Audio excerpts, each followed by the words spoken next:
نحمدہ ونصلی علی رسولہ الکریم اما بعد فاعوذ باللہ من الشیطان الرجیم بسم اللہ الرحمن الرحیم۔ ناظرین، آج جو ہمارا بیان کا عنوان ہے وہ ہے حضرت یوسف علیہ السلام کا صبر۔ میری عزیز بہنوں، اللہ تعالیٰ کا شکر ہے کہ جس نے ہمیں ایمان عطا فرمایا اور انبیاء کرام کے راستے پر چلنے کی ہدایت دی۔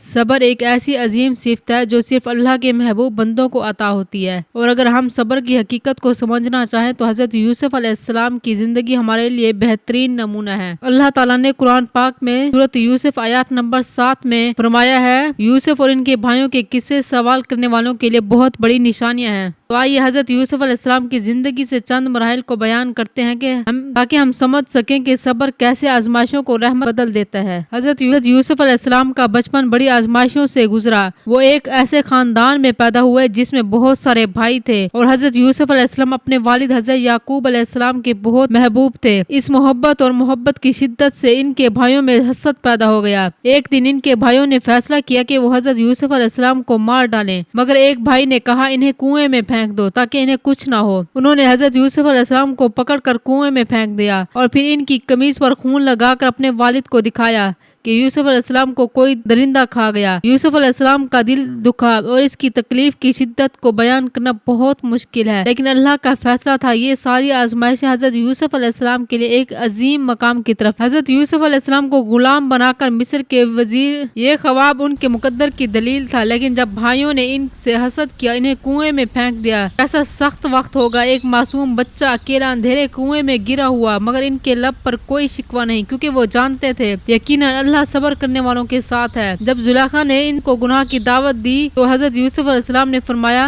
اللہ کی پناہ ہے، وہ تو میرا مقام بہت بہتر رکھتے ہیں۔ یہاں انہوں نے صبر اور تقوی دونوں کو ساتھ رکھا، پھر وہ صبر جو دل کی پاکیزگی کا نام ہے، نہ کہ صرف زبان سے خاموشی کا۔ جب حضرت یوسف علیہ السلام پر الزام لگایا اور انہیں قید کیا گیا تو انہوں نے اللہ سے دعا کی، اے میرے پروردگار، قید مجھے زیادہ محبوب ہے اس کام سے کہ جس کی طرف یہ مجھے بلاتے ہیں۔ یہ جملہ صرف دعا نہیں بلکہ صبر کی اعلیٰ مثال ہے۔ وہ اللہ کی رضا کے سامنے دنیا کی ہر تکلیف کو قبول کرتے ہیں۔ جب اللہ نے انہیں مصر کا بادشاہ بنایا اور بھائی ان کے سامنے آئے تو انہوں نے نہ انتقام لیا نہ ناراضگی دکھائی، بلکہ فرمایا، آج تم پر کوئی الزام نہیں، اللہ تمہیں معاف کرے۔ یہ جملہ ہمارے لیے ہے کہ صبر صرف تکلیف میں نہیں بلکہ طاقت حاصل ہونے کے بعد معاف کر دینے میں بہت اجر ہے، کہ صبر صرف تکلیف میں نہیں بلکہ معاف کر دینے میں بھی بہت بڑا اجر ہے۔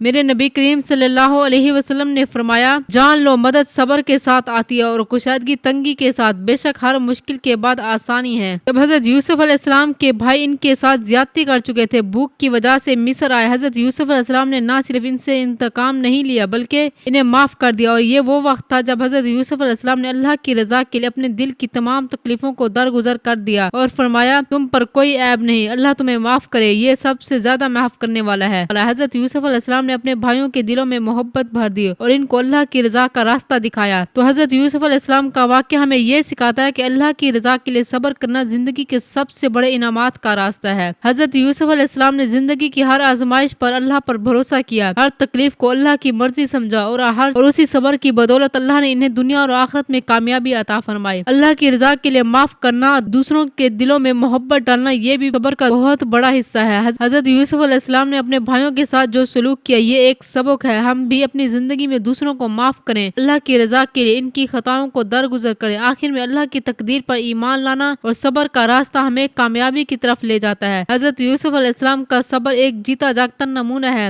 جو ہمیں بتاتا ہے کہ اللہ کی رضا کے لیے صبر اور وفا کی بدولت ہر پریشانی کا حل نکل آتا ہے۔ اللہ ہمیں بھی حضرت یوسف علیہ السلام کی طرح صبر، وفا اور اللہ پر بھروسہ کرنے کی توفیق عطا فرمائے۔ یا اللہ ہمیں بھی صبر کرنے کی توفیق عطا فرمائے، اور جب لوگ دھوکہ دے ہم تیری رضا کے لیے معاف کر دے، اور جب نفس ہمیں بہکائے تو ہم تیری پناہ میں آ جائیں۔ جزاک اللہ۔